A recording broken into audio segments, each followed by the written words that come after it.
Bonjour les amis, alors peut-être qu'aujourd'hui il vaudrait mieux éloigner un peu les enfants parce que globalement nous allons parler du chapitre 15 du Lévitique qui a rapport à la vie sexuelle. Voilà. Bon, par rapport à ce qui passe à la télé ou sur internet, je pense qu'il n'y a pas beaucoup de problèmes. Mais quand un homme a eu des pertes séminales, il doit se laver tout le corps à l'eau et il est impur jusqu'au soir. Tout vêtement et tout cuir atteint par la perte séminale doivent être lavés à l'eau car ils sont impurs jusqu'au soir. Quand une femme a eu des relations sexuelles avec un homme, ils doivent se laver à l'eau et ils sont impurs jusqu'au soir.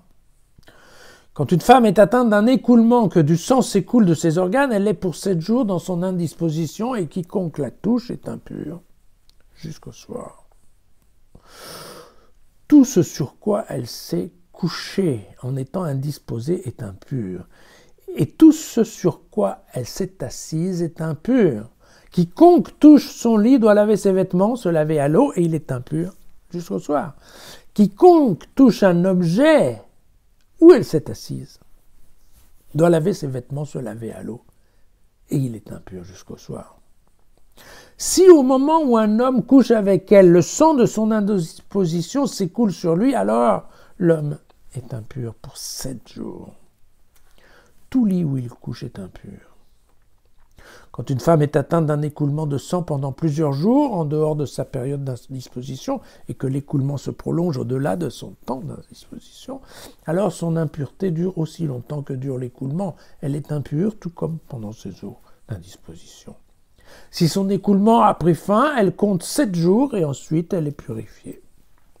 Le 8e jour, elle se procure 2 tourterelles ou 2 pigeons, elle les amène au prêtre à l'entrée de la tente de la rencontre. Le prêtre fait de l'un un sacrifice pour le péché, de l'autre un holocauste. Alors le prêtre fait sur elle devant le Seigneur le rite d'absolution de l'écoulement qui la rendait impure.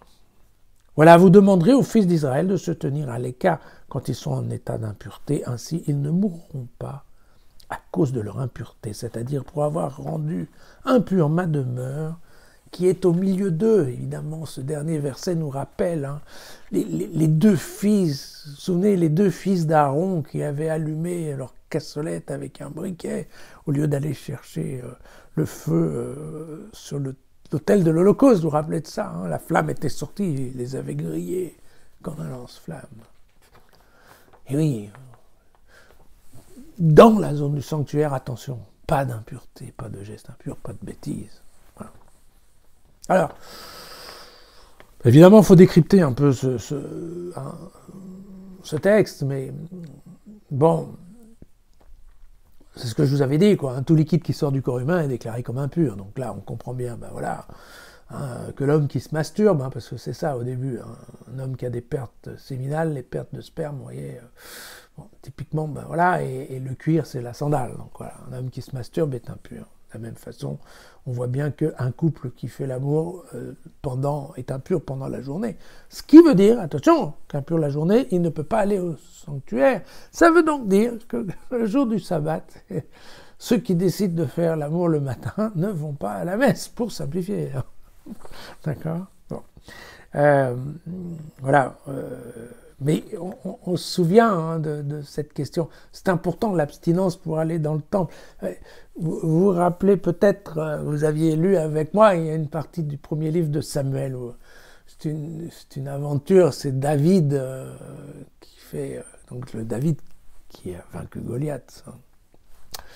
Il a posé ensuite l'arme de Goliath, l'épée, il l'a posée dans une église, en fait, dans un sanctuaire. Et puis, dans une autre aventure, il part avec des médecins, des soldats, et puis il meurt de faim, et il s'avère qu'il passe devant la même chapelle du prêtre Abimelech. Et il rentre, et voilà, et David lui dit, dis donc, t'as rien à manger, parce que nous, les gars, on a faim, quoi. Et le prêtre lui répond, écoute, non, il n'y a que dalle, il n'y a que les pains, mais les pains qui sont consacrés, les pains pour le temple, quoi. Et il demande tout de suite, attention, mais tes gars, ils ont bien respecté l'abstinence, parce qu'ils ne peuvent pas rentrer comme ça dans le sanctuaire. Et David leur dit, mais oui, bien sûr. Ouais. Bon. Et donc, vous voyez, il y a des implications transtexte. C'est la réalité de la vie voilà, avant Jésus-Christ. Voilà. Alors, la femme qui a ses règles, elle est impure, hein, et vous voyez qu'elle va jusqu'à contaminer les chaises où elle s'assoit. Vous savez, c'est quand même très très proche. Je me souviens, il n'y a pas très longtemps, il y avait eu un mouvement dans les chauffeurs d'autobus à Paris qui refusaient de s'asseoir après une collègue. Je ne sais pas si vous avez lu ça. Enfin bref, vous voyez d'où ça vient. Oui, il y en a qui n'ont pas fait d'adjournament des pensées bibliques de l'an -500. Voilà. Alors, on verra qu'ensuite, au chapitre 18, on verra qu'il y a les déviations sexuelles. Alors, les déviations sexuelles, ça c'est différent, c'est pas considéré comme impur, c'est considéré comme abominable, parce que c'est le fruit effectivement, de la volonté d'avoir un comportement dépravé. Et donc là, l'abominable, c'est la mort. Ici, on n'est pas en train de parler ça. Une fois de plus, on parle des situations d'impureté, mais qui sont dans le cadre d'une vie normale et de la nature.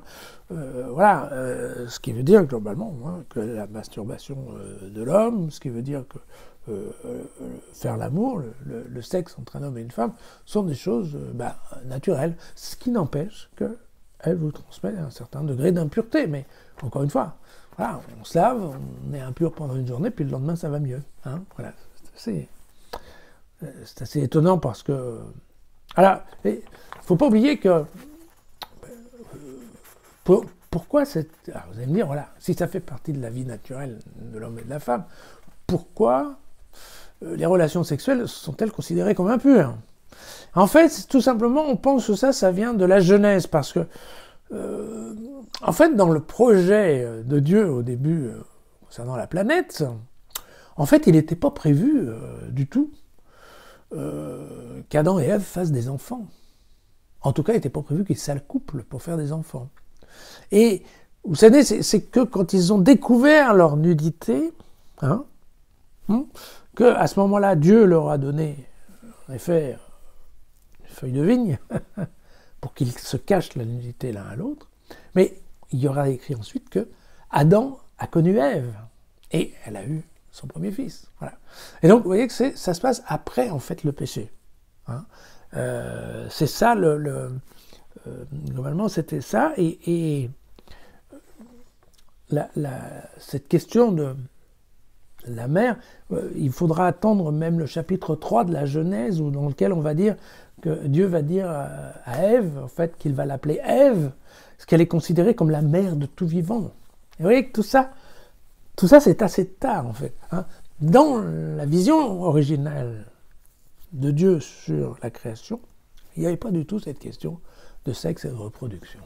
Voilà. Et donc on considère que, effectivement, peut-être qu'effectivement c'est naturel aujourd'hui, mais ça ne fait pas partie du projet divin. Si ça ne fait pas partie du projet divin, alors c'est impur, bien entendu. Mais, encore une fois, tout ça est lié à cet aspect de liquide qui sort du corps humain exactement comme d'un cadavre. Et encore une fois, tous ces gens impurs doivent rester loin du temple. Voilà, à demain.